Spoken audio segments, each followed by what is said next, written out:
ओम शांति। नमस्ते। आज के इस सत्र में आप सभी का हार्दिक स्वागत है। कल के सत्र में हमने अपने जीवन की सच्चाई के बारे में समझा, अपने आप के बारे में समझा। आज हम उनके बारे में जानेंगे जिनको हम जन्मों से ढूंढ रहे हैं, जिनको हम जन्मों से पुकार रहे हैं। वो हस्ती जो पूरी सृष्टि की रचयिता है, परमात्मा का परिचय, हु इज़ गॉड। तो चलिए सत्र को शुरू करने से पहले हम सब 1 मिनट के लिए साइलेंस में बैठते हैं और बड़े दिल से प्यार से पुकारते हैं उस परमात्मा को, पिता को, और उनको कहते हैं कि ओ गॉड, हे ईश्वर, परमात्मा, या अल्लाह, आज हम जन्मों से जो आपको पुकारते आए हैं, आज आपसे रूबरू होना चाहते हैं।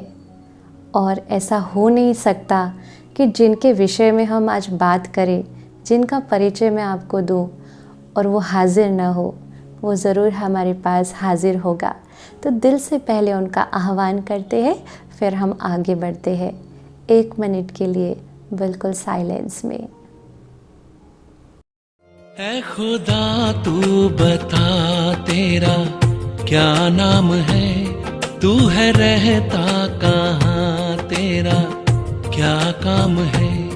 ऐ खुदा तू बता तेरा क्या नाम है, तू है रहता कहाँ, तेरा क्या काम है।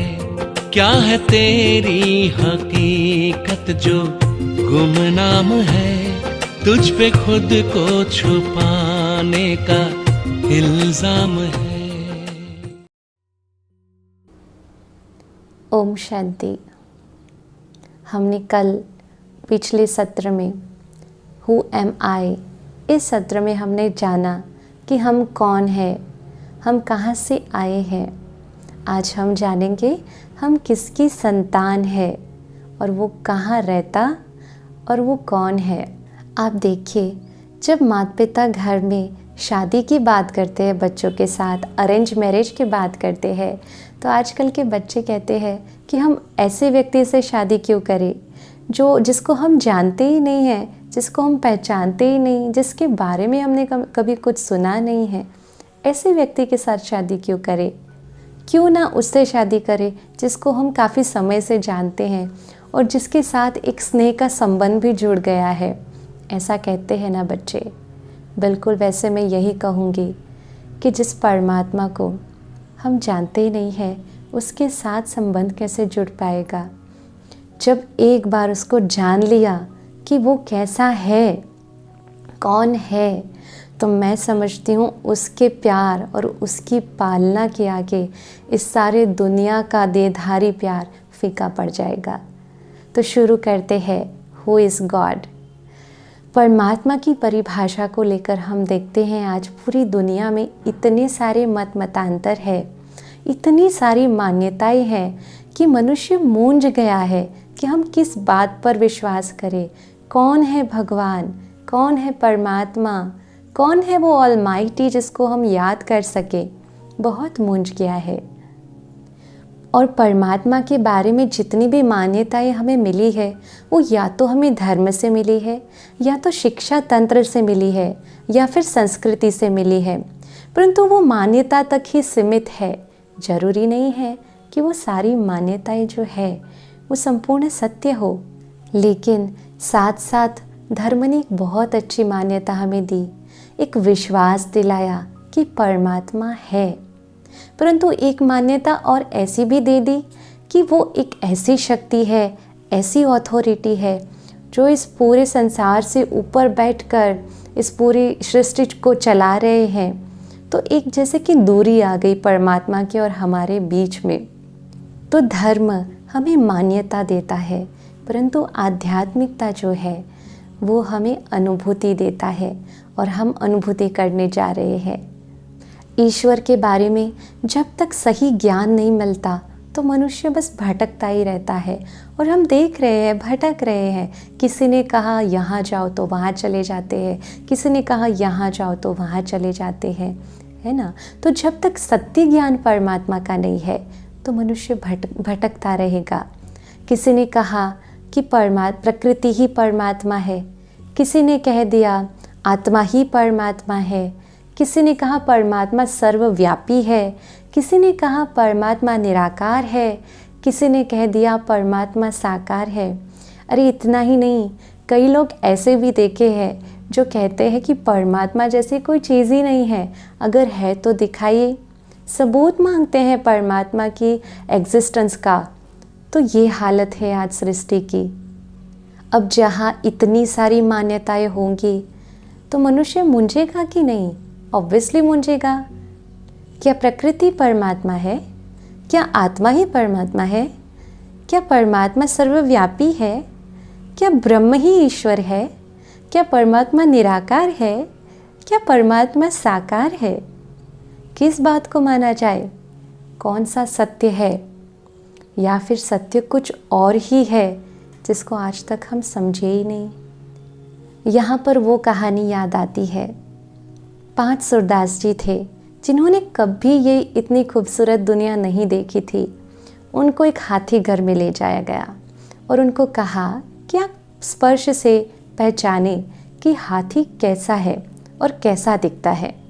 तो एक सूरदास जी के हाथ में हाथी का पैर आया तो उसने कहा कि हाथी जो है वो खंभे जैसा है। किसी के हाथ में हाथी का पेट आया तो उसने कहा हाथी दीवार जैसा है। किसी के हाथ में हाथी की सूंड आई तो उसने कहा हाथी रस्सी जैसा है। किसी के हाथ में कान आ गए तो उसने कहा कि हाथी सूप जैसा है। अब आप सोचिए, क्या इनमें से किसी के भी जैसा हाथी दिखता है? नहीं ना। इन सारी चीज़ों को अगर हम मिला भी दे तो भी हाथी नहीं बनेगा। हाथी तो उससे बिल्कुल ही भिन्न है। इसी तरह से मनुष्य आत्माओं ने जिसमें श्रद्धा रखी, विश्वास रखा और कुछ प्राप्ति हो गई तो समझा यही परमात्मा है। परंतु क्या ये सत्य है? जितने भी दुनिया में मतांतर है, क्या वो सारे सत्य है? या फिर सत्य कुछ और है जिसको आज तक हमने पहचाना नहीं, जाना ही नहीं? इसीलिए जब मनुष्य मंदिर में जाते हैं तो कहते हैं नयनहीन को राह दिखाओ प्रभु। ये नयन होते हुए भी आज इंसान अंधेरे में है, इसलिए हम गाते हैं ना, आज अंधेरे में है इंसान। ये हालत है। और इसी की वजह से, क्योंकि परमात्मा का सत्य ज्ञान नहीं है, परमात्मा की पहचान नहीं है, उसको जानते ही नहीं है, तो मूंझ गए, हार गए हैं। और तभी कई लोग कहते हैं कि परमात्मा जैसा कुछ है ही नहीं, अगर है तो दिखाइए। और इसी वजह से आज पूरा संसार नास्तिकवाद की तरफ जा रहा है, क्योंकि नहीं जानते हैं। अच्छा, आप फिर आज कहेंगे कि ब्रह्मा कुमारियों ने एक और मत हमें दे दी, क्या इसको सत्य मान ले? नहीं, हम आपको आज मत नहीं देते हैं, हम आज आपको एक कसौटी देते हैं। आप उस बात पर कस कर देखिए, चेक कीजिए, और जो मान्यताएं पहले सुनी हैं उसको भी इस कसौटी के ऊपर रख कर चेक करके देखिए कि सत्य क्या है। ये कसौटी है 5 मुख्य बात की, और ये समझना बहुत आवश्यक है। तो पहली कसौटी है कि ईश्वर उसे कहा जाए जो सर्वधर्म मान्य हो, जिसको हर धर्म के लोग परमात्मा के रूप में, ऑलमाइटी के रूप में, सर्वोच्च सत्ता के रूप में स्वीकार करते हो। ऐसा नहीं कि हिंदू के भगवान कोई और, मुसलमानों के भगवान कोई और, क्रिश्चियन के गॉड कोई और, नहीं। इसलिए जिसको सभी धर्म वालों ने ईश्वर सर्वोच्च सत्ता के स्वरूप में स्वीकार किया हो, उसको ही हम परमात्मा के रूप में, सत्य के रूप में स्वीकार करेंगे। फिर दूसरा देखते हैं, परमात्मा उसको कहा जाएगा जो सर्वोच्च है, यानी कि उसके ऊपर कोई माता पिता, गुरु, शिक्षक, रक्षक, बंधु आदि नहीं है। उसको हम कहेंगे सर्वोच्च। परम शिक्षक वो खुद है, परम सद्गुरु वो स्वयं है, परंतु उनके ऊपर कोई हस्ती ना हो, वो ही सर्वोच्च सत्ता हो, उसको हम कह सकते हैं परमात्मा। फिर तीसरा है कि परमात्मा उसे कहेंगे जो सर्वोपरि हो। मनुष्य तो इस संसार के सब चक्रों में आते हैं, परंतु परमात्मा इन सारे चक्रों से परे हैं। मनुष्य तो जन्म और मरण के चक्र में आता है, कर्म और कर्म के फल के चक्र में आता है, देह और देह के संबंधों के चक्र में आता है, सुख और दुखों के चक्र में भी आता है, परंतु परमात्मा इन किसी चक्रों में नहीं आता। वो इन सब से परे हैं, क्योंकि अगर वो ही इन चक्रों में आएंगे तो हमें इन चक्रों से कैसे बाहर निकाल सकते हैं। तो परमात्मा उसे कहेंगे जो सर्वोपरि है, इन सारे संसार के चक्रों से ऊपर है। फिर चौथा है कि परमात्मा उनको कहेंगे जो सर्वज्ञ है, जो सब कुछ जानते हैं, यानी कि इस संसार की आदि, मध्य और अंत का ज्ञान जिनको है, इसलिए उनको कहा गया त्रिनेत्री, जो त्रिकालदर्शी है, तीनों लोकों का जो नाथ है। त्रिनेत्री इसलिए कहा गया क्योंकि वो हमें ज्ञान का चक्षु प्रदान करते हैं, ज्ञान का तीसरा नेत्र हमें देने वाले जो हैं, जो त्रिमूर्ति गॉड कहा गया, GOD, त्रिमूर्ति, जनरेटर, ऑपरेटर और डिस्ट्रॉयर, ये है परमात्मा के कर्तव्य, अर्थात संसार की स्थापना, पालना और विनाश का जो कर्तव्य है। यानी ब्रह्मा, विष्णु और महेश का भी जो रचयिता है, ये तीनों की महिमा भी उनके साथ जुड़ती है। त्रिकालदर्शी, त्रिमूर्ति, त्रिनेत्री और त्रिलोकीनाथ। तो जो सर्वज्ञ है उसको हम परमात्मा के स्वरूप में स्वीकार करेंगे। फिर पांचवा जो है वो है कि परमात्मा उसे कहेंगे जो सर्व गुणों में अनंत है, जिसके लिए माँ शारदा ने कहा कि समंदर की स्याही बनाओ, जंगल की कलम बनाओ और इस धरती को कागज़ बनाओ, और स्वयं माँ सरस्वती भी स्वयं उस परमात्मा की महिमा लिखने बैठे, तो वो अपरम अपार है। ऐसे जो गुणों का सागर हो, अनंत हो गुणों में, जिसकी महिमा अपरम अपार हो, उसको हम कहेंगे परमात्मा। अब कस कर देखना कि ये पांचों बातें कि परमात्मा सर्वोच्च है, सर्वधर्म मान्य है, परमात्मा सर्वोपरि है, वो सर्वज्ञ है और सर्व गुणों में अनंत है, ये किस बात के साथ सेट होता है?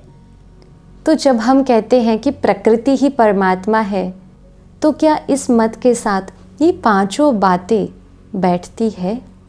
आपका विवेक क्या कहता है? किसी कवि ने बहुत अच्छी लाइन लिखी हुई है कि हे रचनाकार, तेरी रचना इतनी सुंदर, तू कितना सुंदर होगा। प्रकृति तो उस रचनाकार की रचना है ना। क्या प्रकृति को परमात्मा कहना सत्य है, या फिर प्रकृति परमात्मा की रचना है ये कहना सत्य है? अगर प्रकृति को परमात्मा कहना सत्य समझते हैं तो ये बहुत बड़ा ज्ञान है।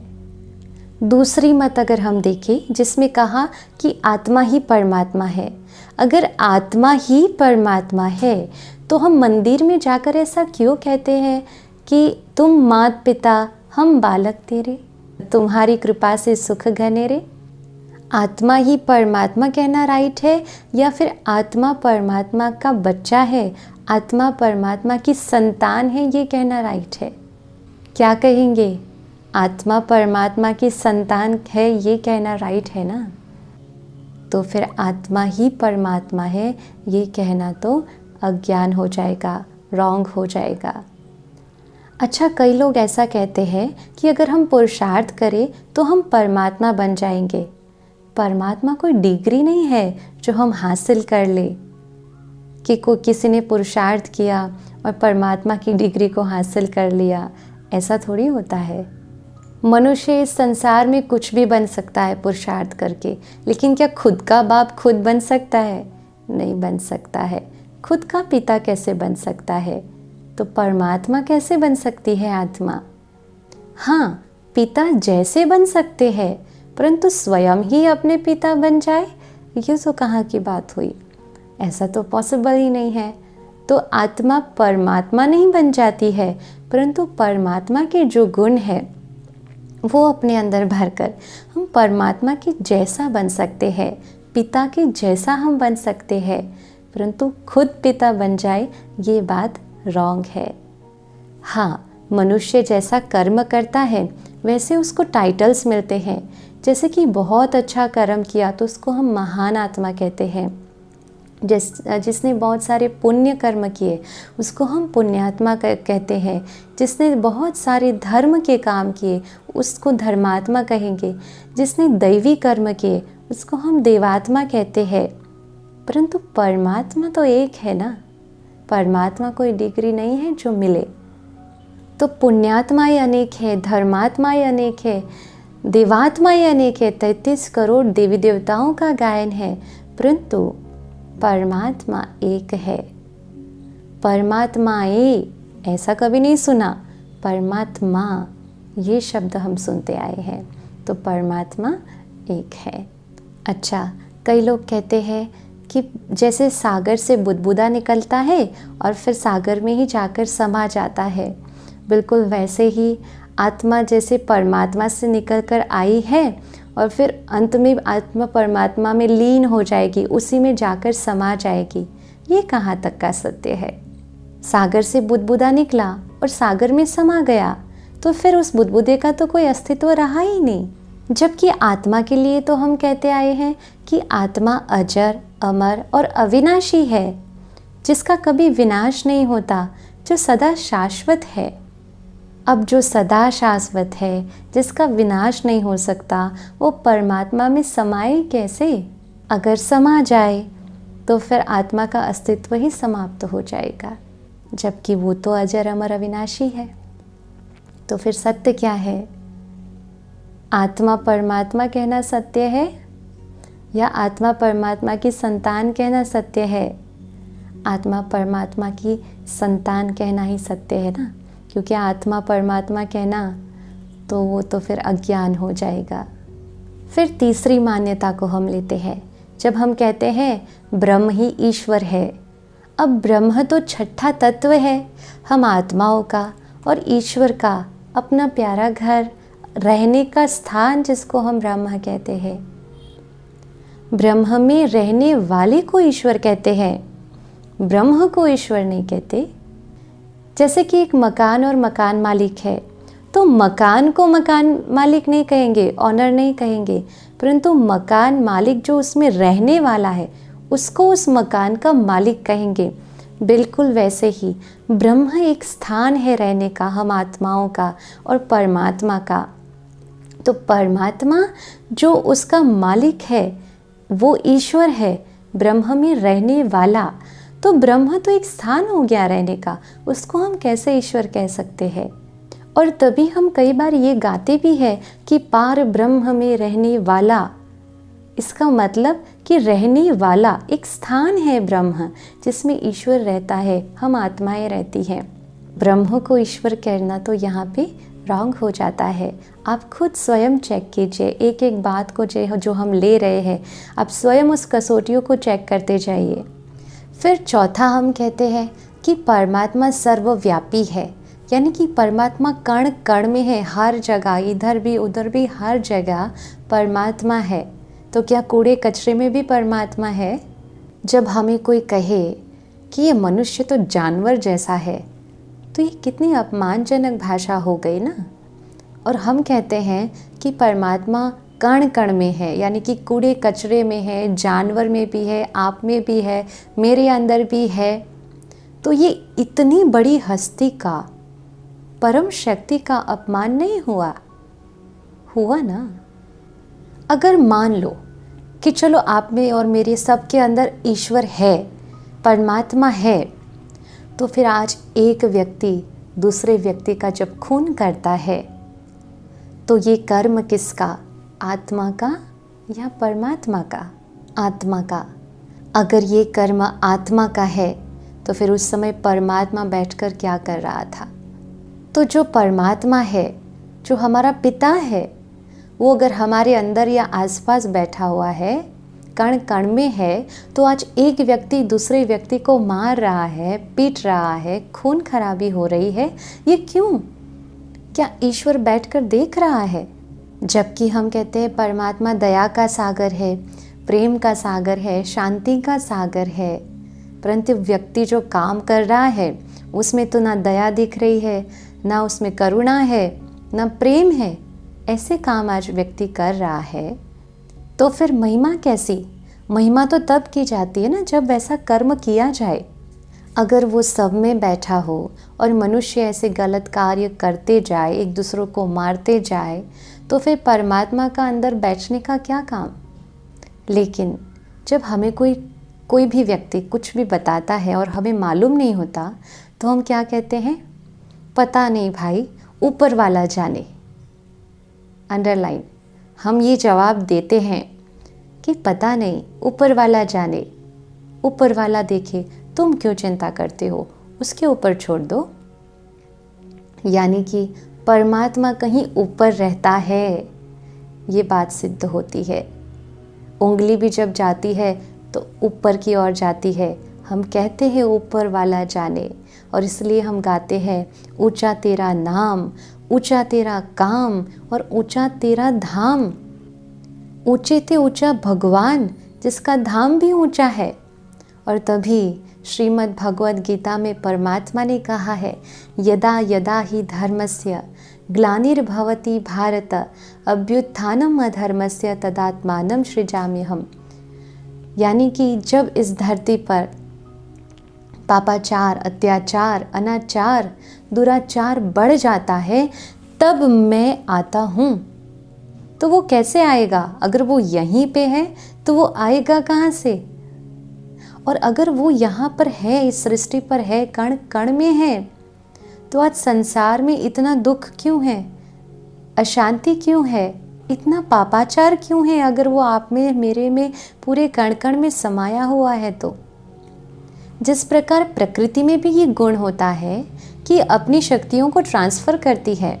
जैसे कि अग्नि के अंदर लोहे को डाल दो तो लोहा भी लाल और गर्म हो जाएगा, वो भी अग्नि के गुण को पकड़ लेता है। अग्नि के सामने आप बैठ जाइए तो ठंडी भाग जाएगी, गर्मी की महसूसता होगी ना। तो प्रकृति भी अपने गुणों की अनुभूति कराती है। आज एक इंसान दूसरे इंसान के साथ ज़्यादातर वक्त बिताए तो संग का रंग लग जाता है, तो मनुष्य का रंग भी हमारे ऊपर चढ़ता। इतना ही नहीं, लेकिन जानवर थोड़े दिन हमारे साथ रहे तो वो भी हमारे तौर तरीकों को समझ लेता है, हमारी लाइफस्टाइल का असर उसके ऊपर आने लगता है। ये तो परमात्मा है, अगर वो कण कण में है, हमारे अंदर बैठा हुआ है, जिसको कहा गया गुणों में अनंत, सर्वगुण संपन्न जो है, उसके तो एक भी गुण का असर हमारे ऊपर नहीं हुआ। ऐसा कैसे हो सकता है? अगर वो हमारे अंदर है तो फिर इस आत्मा में परमात्मा का रंग ना लगे, ऐसा हो सकता है? ऐसा तो हो ही नहीं सकता। लेकिन फिर यहाँ पर वो बात आती है कि शास्त्रों में जो लिखा गया है कि ईश्वर सर्वव्यापी है, क्या वो गलत है? तो वो गलत भी नहीं है और सत्य भी नहीं है। अगर गलत भी नहीं है, सही भी नहीं है, तो फिर सत्य क्या है? सत्य ये है कि पहले के समय में जब ऋषि मुनि लोग तपस्या करते थे, तो उस तपस्या की शक्ति से वो लोग देख पाते थे कि आने वाले कल के समय में इस संसार में कितने सारे पाप होने वाले हैं, इंसान कितने पाप कर्म करने वाला है, घोर कलयुग आने वाला है। और ऐसे समय पर वो पाप कर्म न करे, इसके लिए उन्होंने शास्त्रों में ये बात लिख दी कि हे मनुष्य, तुम जब पाप कर्म करते हो तो ये मत समझना कि तुम्हें कोई देख नहीं रहा है, परमात्मा हर जगह है, वो तुम्हें देख रहा है। ये बात लिखी ताकि मनुष्य कोई पाप कर्म करने से पहले सोचे, उससे भय रहे कि भगवान मुझे देख रहा है। तो जो बात ऋषि मुनियों ने की थी वो मनुष्य को पाप कर्मों से बचाने के लिए की थी, इसीलिए शास्त्रों में लिखा गया। लेकिन मनुष्य को तो आज उसका भी डर नहीं है, पाप कर्म करते ही जा रहे हैं और ही बढ़ते जा रहे हैं। इसलिए परमात्मा सर्वव्यापी है। ये बात भावनात्मक रीति से देखें तो सही है, परंतु सैद्धांतिक रीति से ये बिल्कुल गलत है। भावनात्मक रीति से तो नरसिंह मेहता और मीरा ने भी कहा कि जिधर देखो तुम ही तुम, है ना। ये तुम ही तुम क्यों कहा, जहाँ देखो तू ही तू, क्योंकि वो सदा परमात्मा की स्मृति में थे, इस भाव से कहा गया है। लेकिन इसीलिए मैंने कहा कि भावनात्मक रीति से सही है, परंतु सैद्धांतिक रीति से ये बात नहीं बैठती है कि परमात्मा सर्वव्यापी है। परमात्मा सर्वव्यापी नहीं है। फिर आगे हम देखते हैं कि एक ये मान्यता है कि परमात्मा निराकार है और नाम रूप से न्यारा है। अब आप ही बताइए कि कोई भी चीज़ इस संसार में नाम रूप से न्यारी कैसे हो सकती है। आप देखिए, हवा जो दिखती नहीं है, परंतु जब एक चित्रकार चित्र बनाता है तो हवा को दिखाता है ना। तूफान दिखा सकता है, चक्रवात दिखा सकता है, ज़्यादा तेज़ हवा चल रही है, वो चित्र को देखकर हम समझ जाएं कि प्रकृति शांत है, हवा शांत है या फिर तेज़ चल रही है। तो हवा को भी इन आँखों से नहीं देखा जा सकता, अनुभव किया जा सकता है, परंतु चित्रकार भी उसका स्वरूप इस अपने चित्रों में दिखाता है ना। परमात्मा इतनी ऊंची हस्ती, वो नाम रूप से न्यारा कैसे हो सकता है। उनका भी नाम है, रूप है, परंतु मनुष्य सदृश उनका नाम रूप नहीं है। जैसे मनुष्य शरीर का पिता जो होता है वो मनुष्य होता है, पशुओं का पिता पशु होता है, पंछियों का पिता पंछी होता है, बिल्कुल वैसे हम आत्माओं का पिता जो है वो परमात्मा है। और आत्मा के बारे में हमने जाना कि आत्मा कैसी है, ज्योति बिंदु स्वरूप है, पॉइंट ऑफ लाइट है, प्रकाश का एक पुंज है, निराकार है। तो हम आत्माओं का जो पिता है वो परमात्मा भी बिल्कुल वैसे ही है, प्रकाश का पुंज है, वो भी एक आत्मा ही है, परंतु वो परम है। परम यानी कि सर्वश्रेष्ठ। परम आत्मा मतलब साइज बड़ी हो जाए ऐसा नहीं होता, जैसे हम आत्माएं हैं वैसे ही परमात्मा है, परंतु वो इन संसार के चक्रों में नहीं आते, वो पतित नहीं होते हैं, वो सर्वश्रेष्ठ सदा पावन है, इसलिए उनके लिए कहा गया वो परमात्मा है। तो परमात्मा का स्वरूप भी आत्मा की तरह होता है, जिसकी पूजा भारतवर्ष में होती है ज्योतिर्लिंगम के स्वरूप में। ज्योति यानी प्रकाश, लिंग यानी कि निराकार। और पूजा के लिए हमने ये आकार दिया ताकि हम अपनी भावनाओं को अर्पित कर सके, हमारी श्रद्धा को अर्पित कर सके परमात्मा के ऊपर। और इसीलिए इस ज्योति स्वरूप परमात्मा का यादगार ज्योतिर्लिंगम के रूप में रखा गया, जिसका नाम दिया गया सदा शिव। शिव यानी कि कल्याणकारी। आज हम देखें कि मनुष्य के जो नाम है वो बिल्कुल भी गुणवाचक नहीं है, जबकि परमात्मा का जो नाम है सदाशिव वो गुणवाचक भी है और कर्तव्यवाचक भी है। आज कोई इंसान, कोई मनुष्य जिसका नाम हो हसमुख भाई, परंतु वो कभी हंसता नहीं दिखता है। किसी का नाम हो शांता बहन, पर वो कभी शांत नहीं रहती है। तो मनुष्य के नाम जो है वो गुणवाचक नहीं है। परमात्मा सदाशिव जो कल्याणकारी है, इसलिए उनका नाम है सदाशिव। और इसीलिए आज पूरे भारत में जितने भी मंदिर है परमात्मा के, वो सारे भी गुणवाचक है, कर्तव्यवाचक रखे गए हैं। आज पूरे भारतवर्ष में आप देखिए 12 ज्योतिर्लिंगम की पूजा होती है। ईस्ट में देखे, वेस्ट में देखे, साउथ में देखे या फिर नॉर्थ में देखे, पूरे भारत देश में ज्योतिर्लिंगम शिव की पूजा होती है। नॉर्थ में जाओ तो अमरनाथ के रूप में पूजा मिलती है, जो अमर आत्माओं का नाथ है। फिर साउथ में जाओ तो रामेश्वरम के रूप में पूजा मिलती है, जो राम के भी ईश्वर है। तो ईस्ट में जाओ तो काशी विश्वनाथ के रूप में पूजा मिलेगी। तो वेस्ट में जाओ तो सोमनाथ के रूप में पूजा मिलेगी। भारत देश के बाहर जाओ तो नेपाल में पशुपतिनाथ के रूप में उनकी पूजा की जाती है। जितने भी परमात्मा के मंदिर है वो सभी के नाम नाथ या ईश्वर में पूरे होते हैं। आप चेक कीजिए, अमरनाथ, बबुलनाथ, केदारनाथ, ओमकारेश्वर, पापकटेश्वर, पशुपतिनाथ, महाकालेश्वर, गोपेश्वर, रामेश्वर, पशुपतिनाथ, सोमनाथ, भोलेनाथ, क्योंकि वो नाथ है और वो ईश्वर है।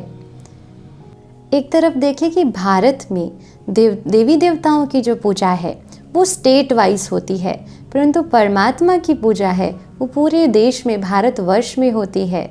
आप नॉर्थ में चले जाइए, वहाँ श्री राम और श्री कृष्ण की पूजा अधिक मिलेगी, लेकिन साउथ में चले जाइए तो श्री वेंकटेश और बालाजी की पूजा अधिक मिलेगी।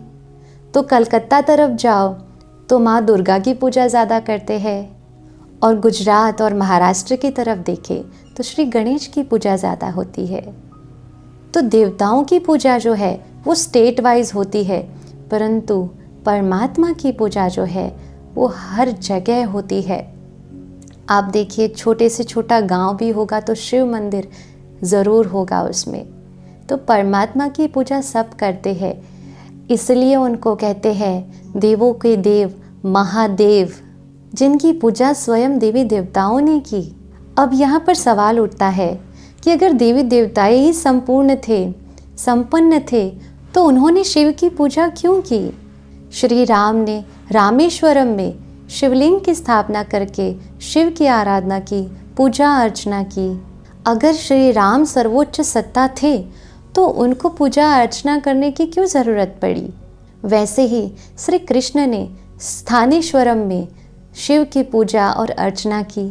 और इतना ही नहीं, जिन देवी देवताओं की पूजा हम सब करते हैं उनके लिए कहा गया है शिव शक्ति, यानी कि वो भी शिव की शक्ति है, संतान है। जैसे कि हमने आगे ही जाना कि आत्माएं अलग अलग प्रकार की होती है। जिसने महान कार्य किया वो महान आत्मा, जिसने धर्म स्थापन किया वो धर्मात्मा, जिसने दैवी कर्म किए वो देवात्मा, जिसने पुण्य कर्म किए वो पुण्यात्मा, जिसने पाप कर्म किए वो पापात्मा। परंतु परमात्मा के बारे में कहते हैं वो एक ही है। और तभी जब हम यज्ञ भी करते हैं तो हम कहते हैं विष्णु देवताय नमः, राम देवताय नमः, कृष्ण देवताय नमः। परंतु जब शिव का नाम लेते हैं तो कहते हैं शिव परमात्माय नमः। तो उसके पीछे ही सिर्फ परमात्मा शब्द जुड़ता है, देवी देवताओं के पीछे परमात्मा शब्द नहीं जुड़ता है, क्योंकि वो भी परमात्मा की संतान है। चाहे पुण्यात्मा अनेक है, पापात्मा अनेक है, महान आत्माओं अनेक हैं, देवात्माएं अनेक हैं, परंतु यहाँ बात आती है परमात्मा की, तो परमात्मा एक है। लेकिन यहाँ भारतवासी एक और गलती भी करते हैं, शिव और शंकर को एक समझ लेते हैं, जहाँ दोनों का नाम अलग है। एक है ज्योतिर्लिंगम स्वरूप निराकार प्रकाश स्वरूप और एक है आकारी देव पुरुष, जहाँ दोनों के कर्तव्य भी अलग है। एक है सदा शिव यानी कि कल्याणकारी, सदा कल्याण करने वाला, और दूसरा है शंकर विनाशकारी। आप सोचिए, एक कल्याण करने वाला और एक प्रलयकारी एक कैसे हो सकते हैं? हम सभी ने शंकर जी के जितने भी चित्र देखे हैं उस सभी चित्रों में हमने देखा है कि वो आराधना कर रहे हैं शिवलिंग के सामने। अगर वो संपूर्ण थे, अगर वो संपन्न थे, तो उनको शिव की आराधना करते हुए क्यों दिखाया गया है? इसका अर्थ तो ये हुआ कि उनके ऊपर भी कोई हस्ती है जिनको वो याद कर रहे हैं। तो भावार्थ यही है कि परमात्मा एक है जिनका कोई व्यक्त आकार नहीं है, जो इस दुनिया के व्यक्त आकारों से परे है, और वो एक चैतन्य शक्ति है। यहाँ मुझे एक कहानी याद आती है कि एक भिखारी था।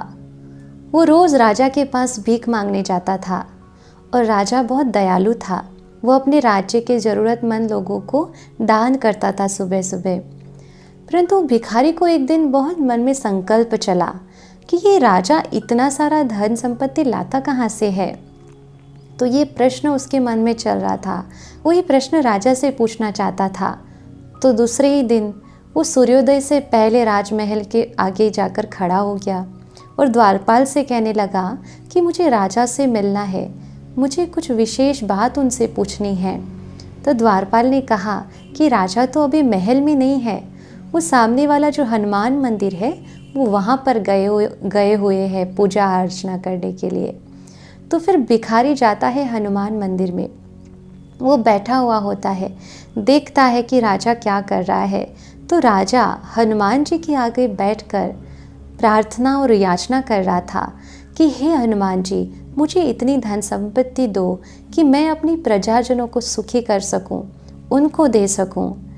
इतना सुनकर ही भिखारी वहाँ से खड़ा हो गया और बाहर जाने लगा। तभी किसी ने पूछा कि तुम तो राजा से मिलने वाले थे, तुम्हें कुछ पूछना था, क्यों तुम जा रहे हो वापस? तो भिखारी ने कहा कि ये भी मेरी तरह भिखारी है। इतने तक उस भिखारी की सोच सीमित नहीं रही, फिर उसने आगे सोचना शुरू किया कि जैसे राजा हनुमान से मांगता है, वैसे हनुमान जो है वो श्री राम का परम भक्त है, जो श्री राम की प्रार्थना अर्चना करता है, पूजा करता है, तो उसे जो प्राप्त होता है वो श्री राम से होता है। फिर आगे देखा, श्री राम जो है वो शिव की पूजा अर्चना करते हैं, यानी कि उनको जो प्राप्त होता है वो शिव से प्राप्त होता है। तो फिर उसने सोचा कि यहाँ पे शिव जो अपने परम भक्त है उन लोगों को दान करते हैं, शक्तियाँ देते हैं, सुख देते हैं। फिर उसमें से श्री राम जो है वो शिव का परम भक्त है तो उनको ज़्यादा मिलता। फिर श्री राम जो है वो अपने भक्तों को देते हैं, उसमें हनुमान ज़्यादा परम भक्त है तो उनको थोड़ा और ज़्यादा मिलता। और फिर हनुमान जो है वो अपने भक्तों को देते हैं, राजा शायद उनका और परम भक्त होगा, सबसे ज़्यादा परम भक्त होगा तो उनको मिलता है। और फिर राजा पूरे नगर जनों में बांटता है और वो बांटते बांटते मेरे पास इतना सा आता है। तो उसने सोचा कि मैं वाया वाया लूँ, उससे अच्छा मैं डायरेक्ट क्यों ना लूँ शिव से। तो आइए हम भी उस परमात्मा से डायरेक्ट शक्ति क्यों ना लें। तो आइए आगे और जानते हैं। भारत के बाहर जाएं तो मुसलमान धर्म की अगर बात करें तो वो लोग भी मूर्ति पूजा में यकीन नहीं करते हैं। कहा जाता है कि एक समय था जब मुसलमान धर्म में भी देवी देवताओं की पूजा होती थी, परंतु एक बार बहुत बड़ी लड़ाई हो गई, झगड़ा हो गया। हर कोई कहने लगा मेरा इष्ट सर्वश्रेष्ठ है, मेरा इष्ट सर्वश्रेष्ठ है। तभी एक आकाशवाणी हुई कि लड़ाई झगड़ा मत करो, मुझे इस स्वरूप में याद करो। और तब कहा जाता है ऊपर से वो पत्थर गिरा मक्का में और फिर उसको स्थापित कर दिया गया और उसको कहते हैं काबा का पत्थर, जिसको पवित्र माना जाता है। पवित्र पत्थर जिसका कोई आकार नहीं है। और इसलिए मुसलमान लोग मानते हैं कि जीवन में एक बार ज़रूर इस पवित्र स्थान पर हज करने के लिए जाना चाहिए, तभी ये जीवन सफल होगा। इसलिए हर साल हज यात्राएं निकलती है और वहाँ जाकर उस पवित्र पत्थर का दर्शन करते हैं, अपने पापों का प्रायश्चित करते हैं और प्रायश्चित करने के बाद एक सेंटेंस बोलते हैं। उस सेंटेंस के बिना वो उनकी जो हज यात्रा है वो अधूरी है। वो सेंटेंस बोलने के बाद ही उनकी यात्रा पूर्ण होती है और वो सेंटेंस है कि हे परवरदिगार, नूरे इलाही, मेरा ये हज कबूल करो। परवरदिगार परमेश्वर के लिए कहा और नूरे इलाही यानी कि नूर, नूर माना कि तेज, प्रकाश। अल्लाह तेजोमय है। वहीं इस तरफ हिंदुओं ने कहा ज्योतिर्लिंग, तो ज्योति यानी प्रकाश, तो तेज और प्रकाश बात तो एक ही हुई ना। फिर आगे जाते हैं क्रिश्चियन धर्म की ओर।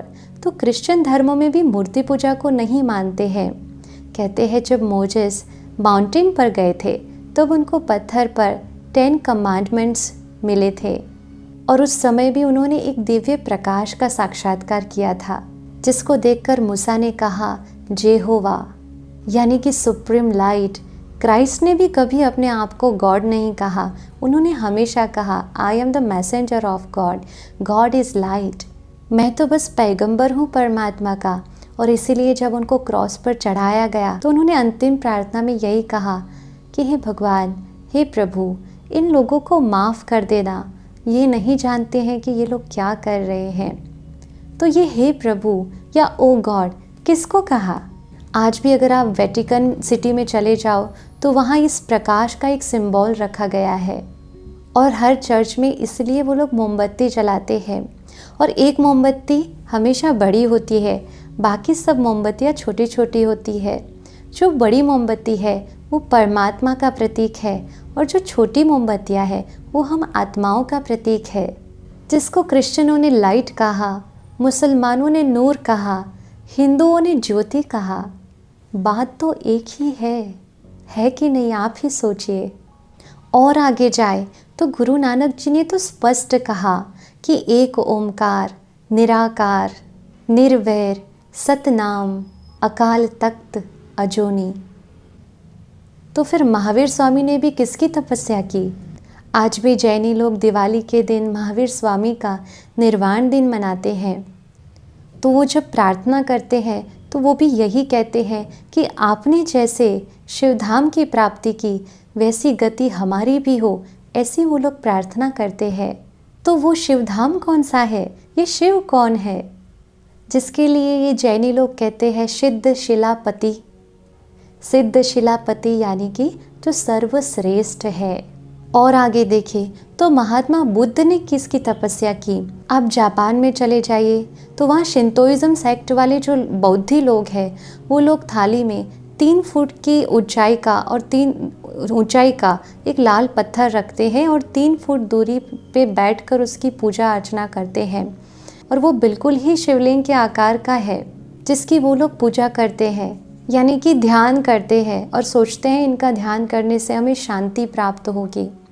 और आगे जाते हैं तो देखते हैं कि पारसियों में अग्यारियों में अखंड ज्योति जलाई जाती है और कहा जाता है कि जब पारसी लोग ईरान से भारत में आए तो जलती हुई ज्योत को साथ में लेकर आए थे। और तभी आज जब कोई नई अग्यारी स्थापन करते हैं तो उस ज्योति का एक टुकड़ा वहाँ पे लाके स्थापन किया जाता है। तो हर धर्म में एक ही मान्यता है, निराकार, ज्योति या फिर नूर किसी ने कहा, किसी ने प्रकाश कहा, किसी ने लाइट कहा, जो भी कहो, जिसको लोगों ने अलग अलग नाम से जाना और पहचाना। किसी ने ईश्वर कहा, किसी ने गॉड कहा, किसी ने अल्लाह कहा, किसी ने प्रभु कहा, तो फिर किसी ने मालिक कहा। लेकिन है उस एक परमात्मा के लिए जो सर्व धर्म मान्य है, जो देवों का भी देव है, जो सर्वोच्च शक्ति है और जिसके लिए सब धर्मों की उंगली ऊपर की ओर जाती है, वो है। इसलिए शिव के साथ एक शब्द जुड़ता है, शिव शंभु। शंभु का सही अर्थ जो ओरिजिनल वर्ड है वो है स्वयंभू। स्वयंभू माना जो स्वयं प्रकट होता है, उसको जन्म देने वाला कोई माता पिता नहीं है। मुसलमानों ने भी कहा कि खुदा खुद आते हैं। फिर तीसरी बात पर आगे बढ़ते हैं जिसमें कहा परमात्मा सर्वोपरि है, जो कि संसार के कोई भी चक्र में नहीं आते हैं, चाहे सुख दुख का चक्र, जन्म मृत्यु का चक्र, पाप और पुण्य का चक्र, कर्म और कर्म के फल का चक्र, देह और देहधारी के संबंधों का चक्र, इन सभी चक्रों से वो ऊपर है। इसलिए श्रीमद् भगवद गीता में परमात्मा ने अपना परिचय देते हुए ये कहा है कि मैं अजन्मा हूँ, अभोक्ता हूँ, मैं कालों का काल महाकाल हूँ, मुझे कोई काल नहीं खा सकता, मैं शाश्वत हूँ, मैं अव्यक्त हूँ, मुझे कोई देह नहीं है, मैं पुनर्जन्म रहित हूँ। और तभी जो अर्जुन है, अर्जुन को संशय पड़ा कि हे प्रभु, अगर आप अजन्मा हो, अभोक्ता हो, अकर्ता हो, अव्यक्त हो, फिर आपका ये स्वरूप कैसे? मुझे आपका वास्तविक स्वरूप दिखाओ कि आपका वास्तविक स्वरूप कौन सा है। तब भगवान ने उसको साक्षात्कार कराया हजारों सूर्यों से तेजोमय तेज का, और तब अर्जुन भी उस तेज को सहन नहीं कर पाया और उसने कहा बस प्रभु, इस तेज को मैं सहन नहीं कर सकता। तो वही सर्वश्रेष्ठ शक्ति जो जन्म नहीं लेते, सारे चक्रों से परे है, वो किसी के माता के गर्भ में नहीं आते, परंतु वो स्वयं अवतरित होते हैं। फिर चौथी बात जो कही कि वो सर्वज्ञ है, यानी कि सब जानते हैं, ज्ञाता है। शिवलिंग के ऊपर आप देखें जो 3 लकीर लगाई जाती है, वो क्यों लगाई जाती है? क्योंकि वो तीनों कालों का ज्ञाता है। आदि मध्य अंत का ज्ञान जिसके पास है और जिसके पास सत्य ज्ञान होने के कारण उनको सत्यम कहा गया। दूसरा, उन 3 लकीरों के बीच में एक आँख दिखाई जाती है, वो आँख है ज्ञान का चक्षु, इसलिए उनको कहा गया त्रिनेत्री, जो हम सभी आत्माओं को ज्ञान का चक्षु प्रदान करते हैं और जिससे मनुष्य कल्याण का दर्शन कर सके, इसलिए उनको कहा गया शिवम, शिवम का अर्थ होता है कल्याणकारी। फिर शिवलिंग के ऊपर हम बेलपत्र चढ़ाते हैं। एक डंडी से जुड़े हुए 3 पत्र, अलग अलग नहीं, यानी कि ब्रह्मा, विष्णु और शंकर के भी जो रचयिता है, और इनकी रचना कितनी सुंदर है, इसलिए कहा गया सुंदरम। तो सत्यम, शिवम और सुंदरम ये उनका वास्तविक रूप है, जो गुणों में अनंत है, जो सर्वशक्तिवान है। जियोमेट्रिक में जब एक पॉइंट लगाया जाता है तो कहते हैं इस पॉइंट की जो डेफिनेशन है वो ही है अनंत। और विज्ञान के अंदर सूक्ष्म से सूक्ष्म अणु को कहा गया है, और कहा जाता है एटम को जितनी भी बार आप फ्यूज़ करो उतना ही वो और शक्तिशाली होता है। और तभी गीता में भी भगवान ने कहा कि मैं अणु से भी सूक्ष्म हूँ, परंतु मैं सर्वशक्तिवान हूँ। तो ये है परमात्मा का संपूर्ण परिचय। नाम क्या है, फिर स्वरूप क्या है, गुण क्या है, एड्रेस क्या है और कर्तव्य क्या है, ये सारी बातें आ जाती हैं। तो हम फिर से रिवाइज करते हैं।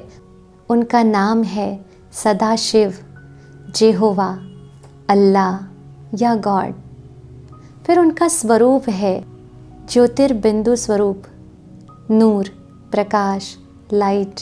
गुण है सर्व गुणों में अनंत, सर्वशक्तिवान, सर्वज्ञ, सर्वधर्म मान्य, सर्वोच्च और सर्वोपरि। एड्रेस है रहने का स्थान, निवास स्थान, पार ब्रह्म में रहने वाला।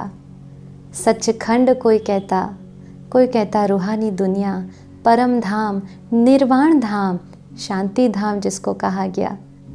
और ऑक्यूपेशन यानी कि कर्तव्य, तो परमात्मा ने कहा है यदा यदा ही धर्मस्य ग्लानिर्भवति भारत अभ्युत्थानम् अधर्मस्य तदात्मानं सृजाम्यहम् परित्राणाय साधूनां विनाशाय च दुष्कृतां धर्म संस्थापनार्थाय संभवामि संगम युगे। यानी कि जब जब धर्म की अति ग्लानि होती है तब तक वो स्वयं आकर के अधर्म का नाश और सत्य धर्म की स्थापना करते हैं। ये है परमात्मा का दिव्य कर्तव्य। तो आज का राजयोग का ये सत्र सचमुच आंखें खोल देने वाला सत्र है, और मैं अपने आप को सचमुच भाग्यशाली समझती हूँ कि मुझ आत्मा को उस सर्वोच्च सत्ता, हम सबके पिता का परिचय आपके सामने रखने का सौभाग्य प्राप्त हुआ। किसी ने सच में सही कहा है कि जब हम खुद को जानते हैं, खुद का परिचय होता है, उसके बाद हम खुदा का परिचय ले सकते हैं। तो आज हमने परमात्मा का परिचय लिया, उसको जान लिया। तो चलिए अभी 1 मिनट के लिए साइलेंस में बैठते हैं, और अपने आप को तो जान लिया है कि हम ज्योति बिंदु स्वरूप आत्मा, और आज हमने परमात्मा के बारे में भी जाना कि वो भी ज्योति बिंदु स्वरूप है, लाइट स्वरूप है। तो उनके साथ कनेक्ट हो जाते हैं, और परमात्मा की दिव्य शक्तियाँ, परमात्मा के गुण मेरे अंदर आकर मुझे चार्ज कर रहे हैं। तो चलिए 1 मिनट के लिए फिर से शांति में बैठ जाए, अपने आप को रिलैक्स कर दे, और आज जितना भी सुना उसका मनन चिंतन करते हुए परमात्मा को इन बुद्धि के तीसरे नेत्र के द्वारा हम देखने की कोशिश करते हैं, वो निराकार ज्योति स्वरूप को, प्रकाश स्वरूप को। चलिए 1 मिनट के लिए बाह्य सभी बातों से मुक्त हो जाते हैं।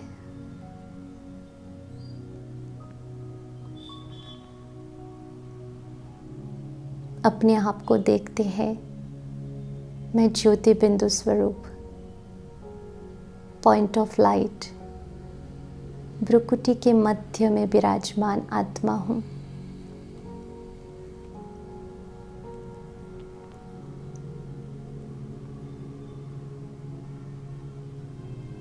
मेरे पिता परमात्मा भी ज्योति बिंदु स्वरूप, प्रकाश का पुंज,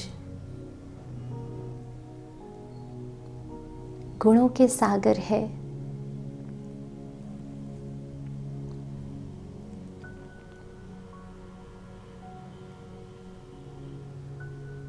विजुअलाइज कीजिए कि परम शक्ति परमात्मा की शक्तियाँ मुझ आत्मा के अंदर आ रही है।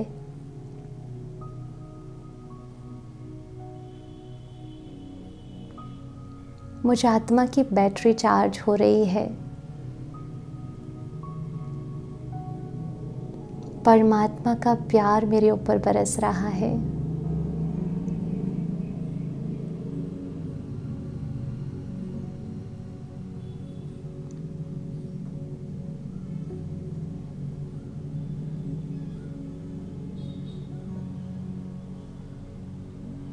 परमात्मा अनुभूति कीजिए।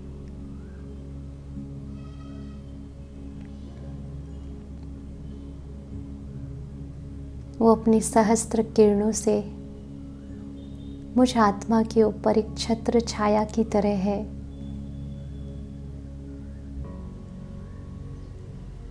और मुझे शक्ति प्रदान करते रहते हैं। आज आपका वास्तविक स्वरूप के बारे में जानकर मैं आत्मा धन्य धन्य हो गई हूँ।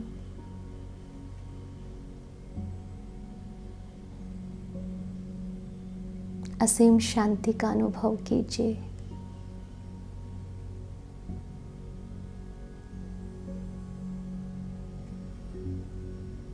ओम शांति शांति शांति। तो आज के सत्र में हमने बहुत ही महत्वपूर्ण बात समझी कि हम सबके पिता परमात्मा कौन है, कैसे हैं और उनका कर्तव्य क्या है। कल हम फिर से मिलेंगे एक नए सत्र में। आज के लिए धन्यवाद। ओम शांति।